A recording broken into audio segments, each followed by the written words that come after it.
Hello and welcome back to the third episode of Findo Hobbies column. Let's talk about Commoner, where we will be covering the heroes and the deck list of these Commoner decks. Alright, tonight we will be covering Ira, the basic welcome deck hero that everybody would have known of and would have touched it when they started to learn how to play FAB. Alright, so Ira itself, I would say it's actually a deck that's very different from the other heroes. I would say mainly it's because its hero power is actually quite interesting. It's actually a passive which makes your second attack +1 attack. So it's a definite advantage for your attacks because as a ninja you have multiple attacks and having a +1 every turn. It's a bonus. Even if you have only one card in your hand, you'll be able to attack with Kodachi for 1 2. That will be 3 damage at least with one card, and that will be 1 2 punch, which means that in order to fully block it, opponent have to block with 2 cards. If not, um 1 damage will be leaked through, through the first Kodachi, and probably he will block the second damage. Alright, so let's take a look at our inventory slots. So as what I mentioned, the 2 Kodachis. Alright. The 3 Nauruns. If you have known that my deck building skills, you would know that I will always play 3 Nauruns in anticipation for wizards. Alright, okay. So next up, these are the 4 cards. The main inventory equipments that will main equipment slots that will play. The trusty Iron Rod Helm, Vest of First Feast, which allows you to gain 2 resource when your attack action cards hit. Which is important for you to actually have like cards like Flying Kick. It really builds up, especially like let's say you have a leg tap on your first attack or second attack. You can correct it, have the 2 resource and follow up with a Flying Kick or something along the lines. It's very important. Breaking skills. Sorry, it's not the most powerful card in the equipment slot, I would say, because I don't run a lot of combo cards. But it's important nevertheless because of his battle one and possibly pumping one to the Rising Knee Trust, that the trusty Rising Knee Trust that I play, especially after you play a leg tap. If you follow up with a Rising Knee Trust, that will be really devastating. Next, last but not least, Snapdragon Scalers, which is really important. It allows you to have a really long combo chain, which means that opponent will not have enough cards to block, and which means that they'll be taking quite a fair bit of damage. The 2 other flexi slot, Ironhide Helm and Ironhide Gauntlets, which I always like to play against aggro decks because I feel that it's very important to have defense against aggro decks. Within these 2 slots, what I would say, if you think that you are in a format whereby you could play Zephyr Needle, I would play Zephyr Needle 2 in the sideboard, because if opponent doesn't pack any of the red defense directions like Sink Below or Fate Foreseen, it would be really devastating. Imagine every turn you swing with Kodachi, 1 damage, and after that next up follow up with a Zephyr Needle for 3 damage. That's really devastating. Alright, so let's take a look at the remainder of the cards. Alright, okay, so let's just bring up the most important card or the key card in the Ira deck. Alright, so that's Whirling Mist Blossoms. Okay, so Whirling Mist Blossoms are Ira Specialization. Alright, so amongst all the other classes, only Ira has the Ira Specialization, and it's a really potent card. If it hits, it nets you 2 card. And of course, you will only play it on the second or above chain link, which allows you to play accordingly.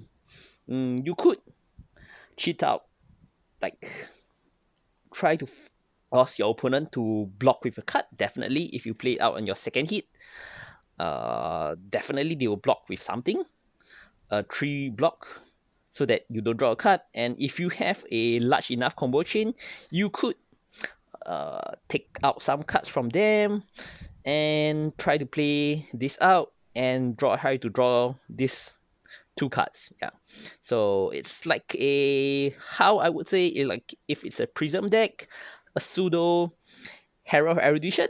All right, so that's one of the few cards that allows you to draw cards when you play it out. Yeah, so that's a very important key concept, because FAB itself is actually a very resource and hand-based important strategy deck.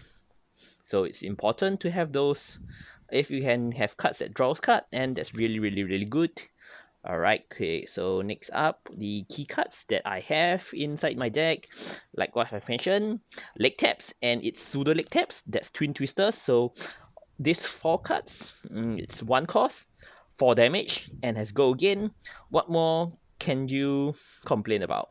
Alright, so twin twisters have a option that you could pump your next attack when it hits, but generally having it a 1 cost 4 attack, trying to get through the 3 defense would help, which means that you will actually sneak in through some damage, especially with your Kodachi. That's where incrementally you will slowly drain out your opponent's life. Because it's a 2 attack, so generally you keep them in hand if you can, to play it out, so that you don't waste your blocks. Yeah. Next up, Brandish. Alright, so these are actually key cards. Attacks for 1, attacks for 3 with 1 cost, and if it hits, your weapon attack gets +1, so which means that you could attack with your Kodachi. Brandish coming in for 4, which means that they have to block with a defense direction or 2 cards, and that would mean that they'll be wasting their equipments or a defense direction, so that your next weapon attack doesn't get the bonus. Next up, the Scar for Scar, the auto inclusion for any aggro deck. Alright, so other than the Brandish, let's talk about the pseudo combo that I have, which is the Belittle Minoism. That's almost in all combo decks, or in all rune blades. Alright, so playing out a Belittle, generally I have enough 3 power and below in order to effectively and efficiently search out Winoism for me to pitch, and I have 1 red Winoism for me to pump my attacks, or pump my attack, especially like, let's say for example, Whirling Mist Blossoms. That will be really really good. Like I could break the chain and still have it on the 2nd chain link and above in order to give it a boost. Yeah, to try to push through and to try to gain that momentum or the advantage. Alright, next up, the Razor Reflex. This is also key cards. It's also good, relatively good and really powerful when combo and coupled with the Whirling Mist Blossom. Yep.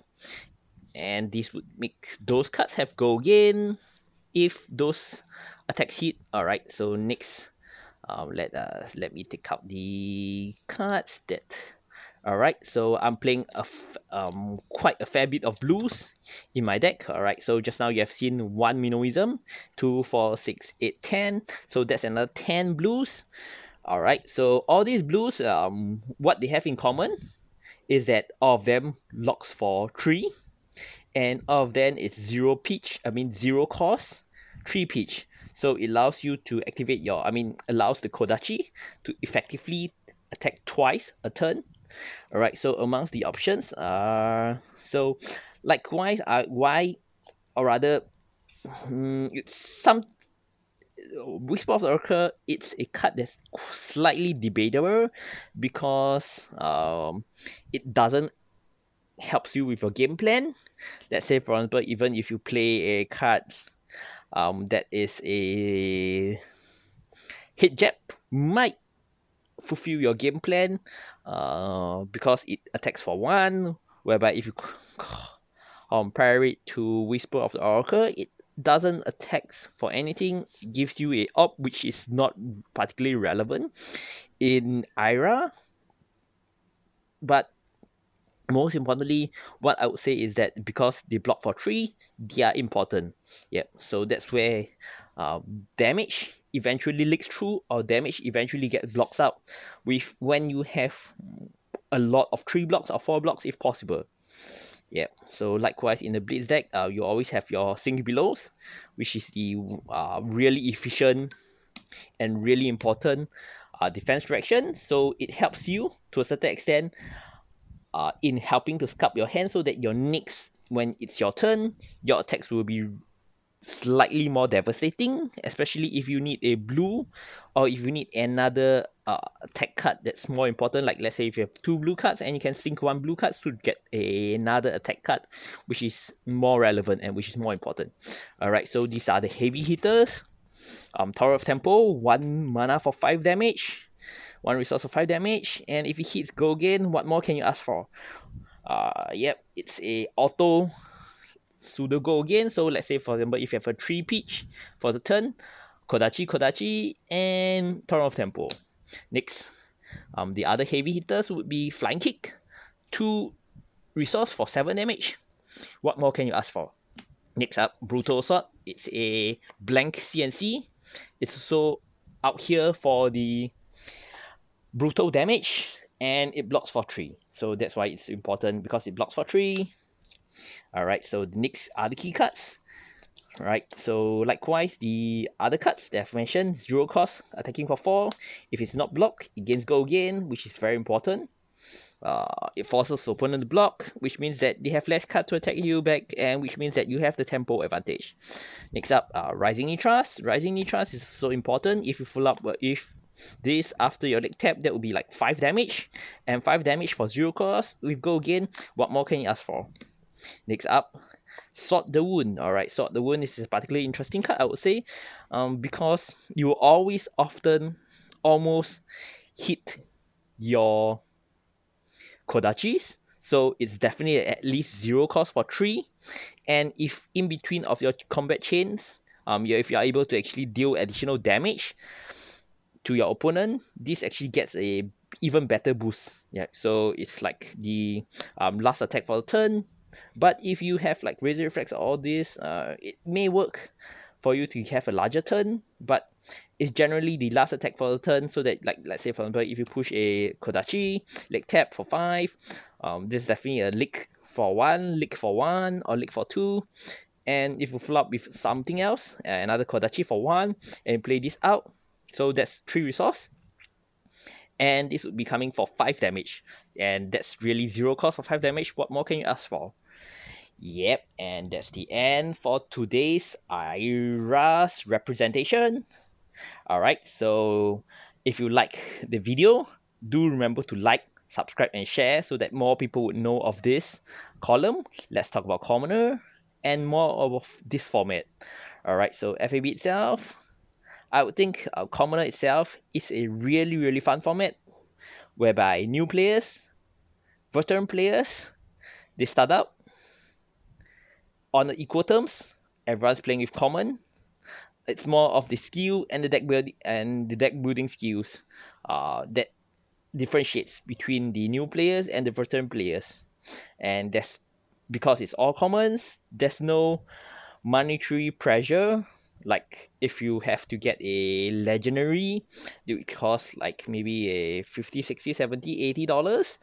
Alright, so this doesn't give you any monetary pressure, so it's a relatively, or it's a good format for you to try out and for your local game stores to try out. And if you have a community, try this out and let us know your comments. Remember, if you like this video, like, subscribe, and share. And if you have any comments on the deck building or any card choices that you think you will want, remember to leave it in the comments. I will read it and I will reply to it. Alright, and that's all for today. Take care tonight and goodbye.